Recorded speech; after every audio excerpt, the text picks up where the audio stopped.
A sister wrote me a note at one time, and her question was, can you find a God of mercy in the book of Job?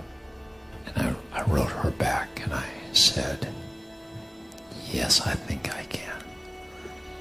God could have left Job alone.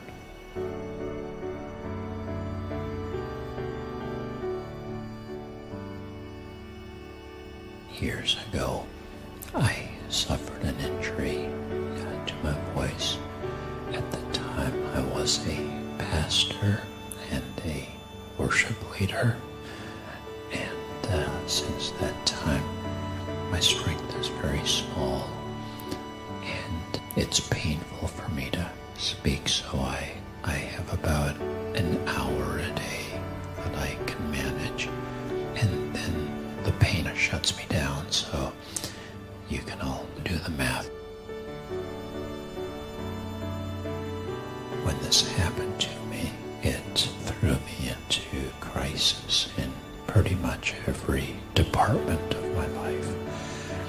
It threw me into professional crisis.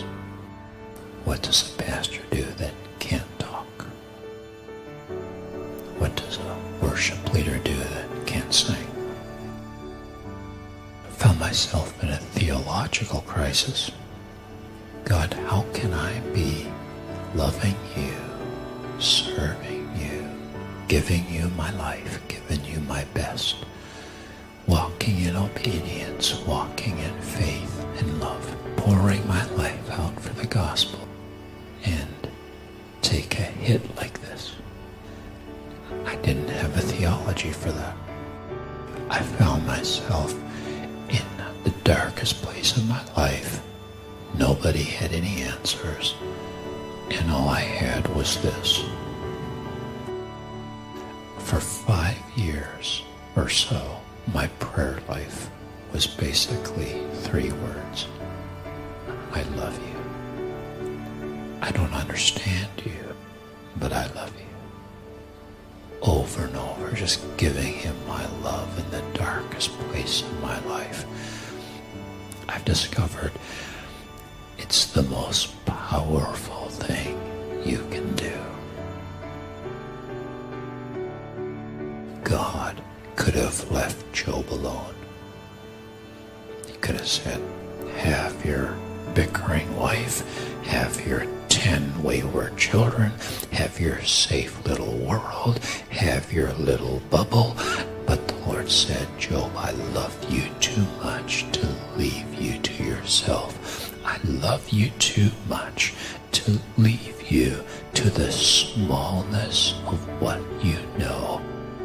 If God had not interrupted Job's life, and if Job had not walked through a living hell, we would never have heard of the man. But because it all shook down, and he stood and said, I love you. I worship you. In his darkest hour, the Lord has given, the Lord has taken away. Blessed be the name of the Lord. Psalm 11, verse 5. The Lord tests the righteous, but the wicked his soul hates. So if you're righteous, he tests you, and if you're wicked, he leaves you alone. The last thing you want is for God to leave you alone. Lord, do not leave me alone. I have got to know you. I have got to see you. I have got to have you. And I want everything you've got for me. Lord, do not leave me to myself. Interrupt my life if you have to. Test me if you have to. But come to me. Visit me. Reveal yourself to me.